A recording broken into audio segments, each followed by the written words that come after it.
Fitz looks left, steps up, fires into the end zone, and is intercepted in the end zone. Huge third down for the Jets. Fitz fires a floater downfield, intercepted by Manny Lawson.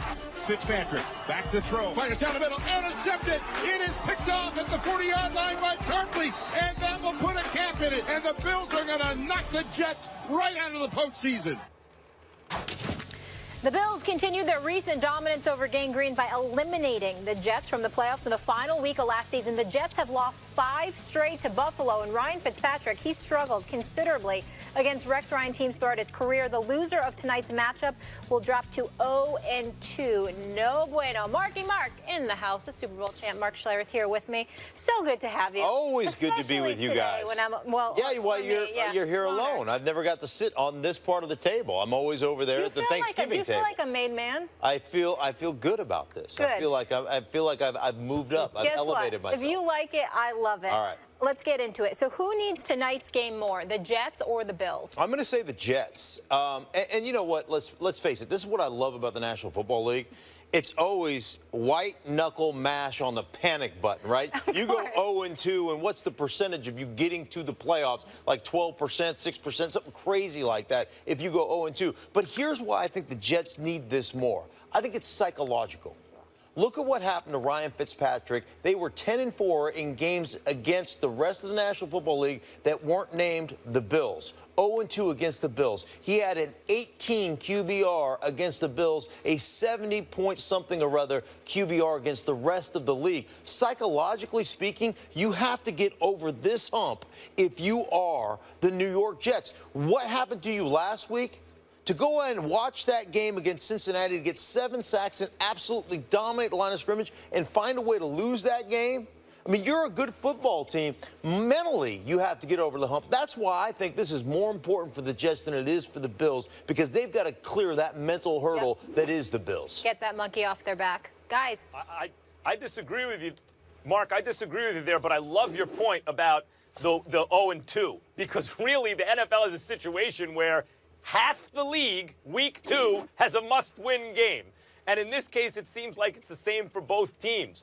But Buffalo's a team playing at home, can ill afford a divisional loss at home. And I look at something like Sammy Watkins playing, Mark, and that tells me a lot. On a short week with a bad foot, they want to make sure he's on the field. Doesn't that indicate that Buffalo's in dire straits, that they're desperate? Yeah, well, of course they're desperate, because you go 0-2, and, I mean, week 2, 11, 12 days into the season, week 2, you go 0-2, and pretty much you're going to be written off.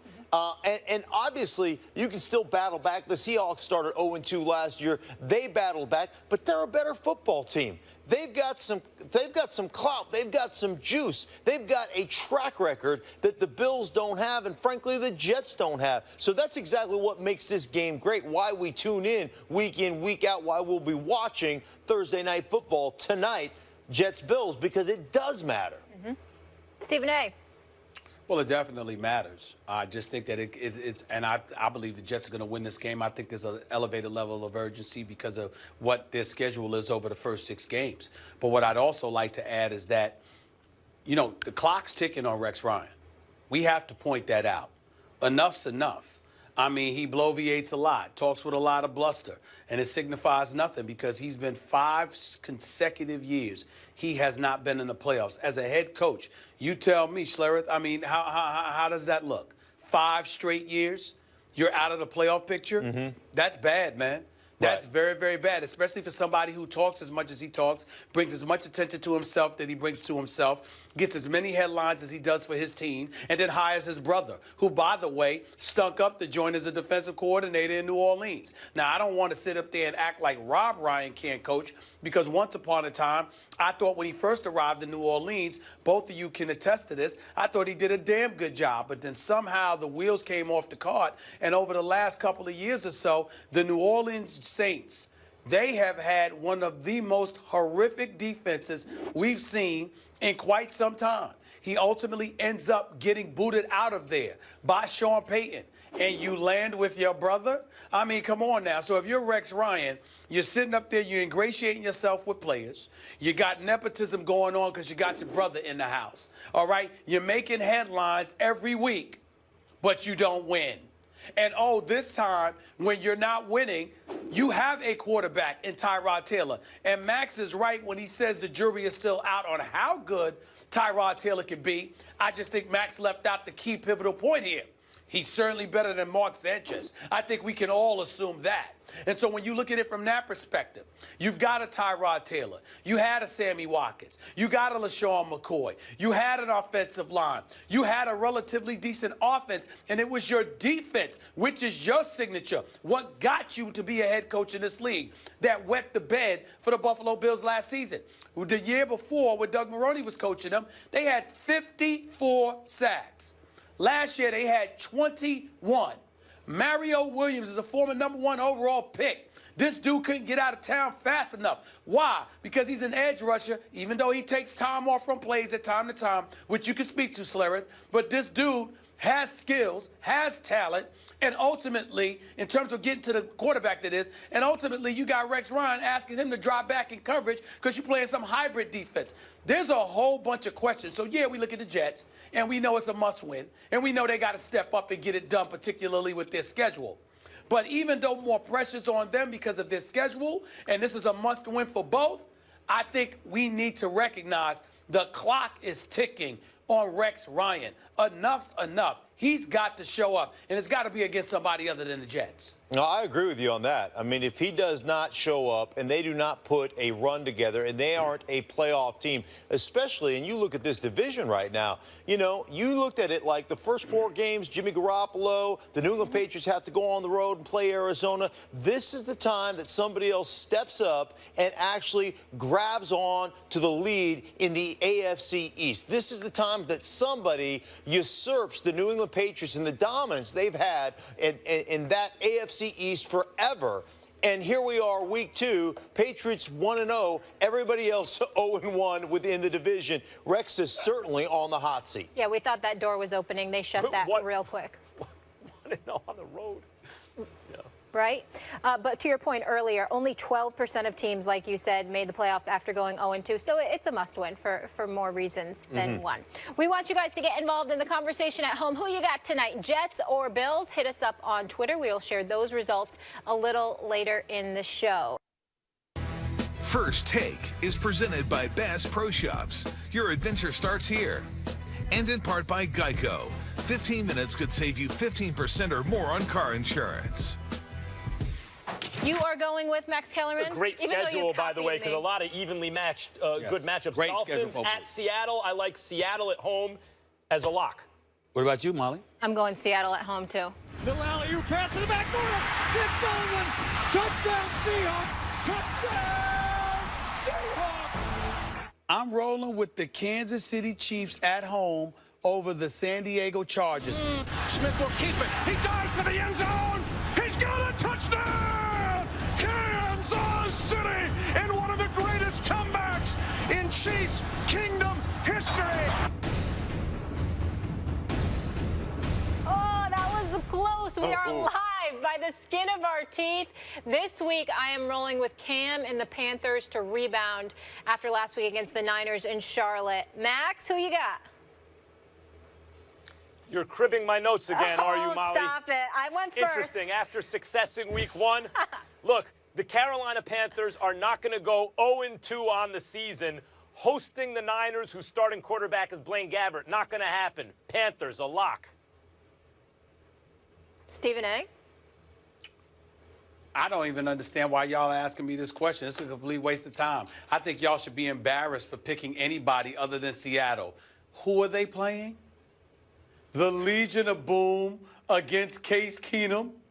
Really? There's an actual discussion here? Are you kidding me? We can't pick Seattle, Stephen A., because we picked them last week. We can't take Seattle. We took them already. Pay attention to the rules, Stephen A. Now, why would y'all pick them week 1 when you knew they had the Rams in week 2? You're lucky you escaped last week. I mean, you should have saved it for this week. I got Seattle only because, and simply because, they're playing Jeff Fisher's Rams. That's it. I don't need any other. I mean, let me look into the camera and say this to the Seattle Seahawks. Let me guarantee y'all why they're going to win. I'm going to look the Seattle Seahawks in the camera and say this. y'all going to go to Los Angeles and lose to Case Keenum and Jeff Fisher? Really? Really? That's all I got to say. Mark, what do you they think of heard our me. picks? They heard me. Okay, they heard me. Rams I sometimes think play him tough. Yeah, I think first, I love the Carolina pick. Thank you. As we sit here and talk That's on a why Max consistent copied me. right, as we sit here 2 and weeks in talk a row. on a consistent basis about player safety being the #1 priority of this league. And then we go late night, Right. Monday Night Football. San Francisco plays that game against the Rams on 5 days rest. They fly clear across the country to play a team that's been hanging out for 10 days. They're fresh and ready to hunt. Yeah, nothing story. says player safety better than that. Okay, I'm going to go off the map here. I'm going the Lions. Lions playing at home. They've been playing really well. Yeah. 6-2 to finish the season last year. Won a game in Indy last week. I think the Lions beat the Tennessee Titans. Okay, Matthew Stafford certainly aired it out. Let's go to the game tonight, though, guys. We asked you earlier in the show, who do you have tonight, Jets or Bills? The results are in, saying that 60% are rolling with the Jets. Mark, I know who that's. You were taking them as Right. well. Max, what do you think? Did the followers get it right? Jets winning? They got it right. People know what they're looking at. Look, let's see how good Baltimore is this year. But we know the Bengals are a good team. And watching the Jets play the Bengals and lose close, they were a more impressive football team week 1 than the Bills were losing to the Ravens. Even though the Jets were at home and the Bills were on the road, the eyeball test, the Jets look better than the Bills.